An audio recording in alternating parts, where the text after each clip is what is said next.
Pria parubaya ini bernama Otto Anderson. Tetangganya menganggap Otto adalah orang yang menyebalkan dan tidak ramah karena sering mengomel jika orang lain bertindak tidak sesuai dengan aturan. Hari ini adalah hari pensiun Otto. Rekan kerjanya ingin merayakan hari pensiun dengan sedikit berpesta, tapi Otto tidak bahagia karena dia terpaksa mengajukan pensiun karena atasannya mengangkat jabatan seseorang yang lebih muda dibandingkan dirinya. Otto pulang ke rumahnya. Dia memutuskan untuk menonaktifkan akun telepon maupun listrik yang ada di rumahnya. Otto membersihkan rumah dan berpenampilan rapi karena dia memutuskan untuk bunuh diri dengan mencoba untuk gantung diri di dalam rumahnya. Namun, dia melihat orang yang sedang mencoba untuk memarkirkan mobil. Ternyata, itu adalah tetangga barunya yang akan pindah. Mereka sepasang suami istri dengan 2 anak perempuan. Sang istri bernama Marisol dan suami bernama Tommy. Tommy tidak bisa memarkirkan mobilnya dengan baik, sehingga Otto membantu mereka. Tapi tetap saja kalimat sindiran keluar dari mulut Otto. Marisol dan Tommy memberikan Otto makanan sebagai bentuk terima kasih mereka, dan mereka berkenalan dengan Otto. Marisol berasal dari Meksiko dan Tommy berasal dari California. Walaupun Otto bertindak tidak ramah, tapi sepasang suami itu tidak tersinggung. Mereka malah meminjam barang kepada Otto. Otto mengambil kunci Allen di gudang dan meminjamkannya kepada mereka. Otto kembali ke rumah untuk makan pemberian dari Marisol. Dia menyukai masakan Marisol. Setelah kenyang, Otto melanjutkan niatnya untuk gantung diri. Namun tiba-tiba, tali itu putus karena tidak cukup kuat untuk menahan berat Otto. Otto pun teringat akan istrinya yang sudah meninggal bernama Sonya. Dia pergi ke kuburan Sonya dan menceritakan tentang tetangga barunya seperti sedang berbicara kepada Sonya. Otto kembali ke rumahnya dan teringat tentang masa lalu. Ketika Otto berhenti dari militer karena dia mengidap penyakit keturunan. Dan untuk pertama kalinya, dia melihat Sonya di stasiun kereta. Otto mengikuti Sonya ke dalam kereta dan pura-pura hendak mengembalikan buku Sonya. Walaupun tiket yang Otto beli tidak sama dengan tiket kereta yang ditempati Sonya. Dia pun terpaksa berhutang kepada Sonya karena kekurangan uang untuk membeli tiket. Di sanalah hubungan Otto dan Sonya dimulai. Keesokannya, Marisol dan Tommy berkunjung ke rumah Otto untuk mengembalikan kunci dan memberikan makanan kepada Otto. Lalu Tommy ingin meminjam tangga karena kaca jendela di rumahnya tidak bisa dibuka. Otto bertemu dengan Anita, tetangganya sedari dulu. Anita meminta Otto untuk membantunya memperbaiki mesin pemanas yang tidak berfungsi, tapi Otto mengabaikannya. Anita mempunyai suami bernama Ruben yang dulunya adalah sahabat Otto. Namun Ruben sekarang mengalami stroke. Otto pun berubah pikiran. Dia datang ke rumah Anita untuk membantunya. Kata Anita, jika dia dan Ruben akan pindah, karena anak Anita bernama Chris akan menjual rumah mereka yang sekarang dan memindahkan Ruben ke tempat perawatan khusus. Sedangkan Anita akan ditempatkan di panti jompo. Otto kembali ke rumahnya dan mengganti pakaiannya dengan sepasang jas yang rapi. Kemudian dia pergi ke gudang untuk mempersiapkan percobaan bunuh dirinya yang kedua. Dia berencana untuk menghirup gas dari knalpot mobil. Sebelum bunuh diri, dia memakan kue pemberian dari Marisol. Lalu mulai menyalakan mobilnya sambil mengingat tentang masa lalu ketika dia bertemu dengan Sonya untuk kedua kalinya dan mengajak Sonya untuk makan malam. Di sana mereka berbicara untuk saling mengenal satu sama lain dan pada hari itu mereka menjadi pasangan. Otto gagal lagi untuk bunuh diri karena Marisol menggedor pintu gudangnya. Dan Otto tidak bisa mengabaikan Marisol. Marisol meminta bantuan Otto untuk mengantarnya ke rumah sakit karena Tommy jatuh dari tangga dan sudah dibawa ambulans. Sedangkan Marisol tidak bisa mengemudi. Otto menemani Marisol ke rumah sakit dan membawa pulang keluarga Marisol ke rumahnya. Setelah itu, Otto melanjutkan rencana bunuh diri untuk ketiga kalinya. Dia pergi ke stasiun kereta. berencana untuk turun ke dalam lintasan kereta dan menunggu kereta untuk menabrak dirinya. Tapi tiba-tiba seorang kakek terjatuh ke lintasan kereta. Tak ada satupun yang mau menolong. Mereka hanya menyibukkan diri untuk merekam kejadian itu. Otto pun menolongnya. Lalu Otto melanjutkan niatnya untuk bunuh diri. Namun, ada seseorang yang memintanya untuk naik tanpa tahu niat Otto untuk bunuh diri. Ketiga kalinya Otto gagal untuk bunuh diri, malah dia dianggap sebagai seorang pahlawan. Jimmy bertemu dengan Marisol dan Otto. Ternyata Jimmy alergi dengan bulu kucing, jadi Otto terpaksa mengambil kucing itu menjadi hewan peliharaannya. Kucing yang akan menjadi teman tinggal Otto.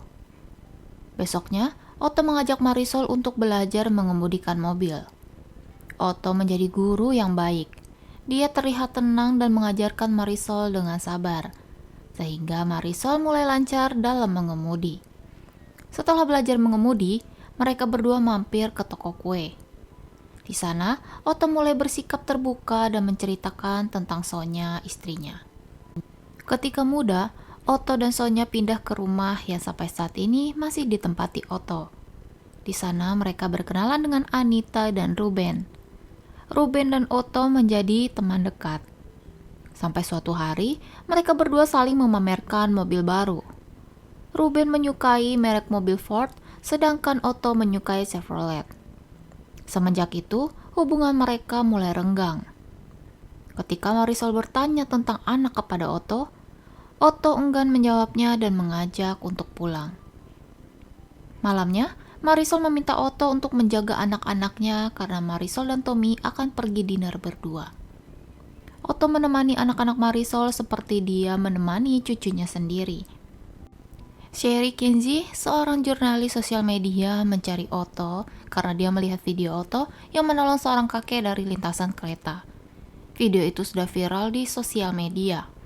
Tapi Otto tidak mau menanggapinya dan tidak tertarik untuk diwawancara. Otto merasa kesal dan niat untuk bunuh diri itu kembali. Ini kali keempatnya dia berencana untuk bunuh diri dengan menggunakan senapan.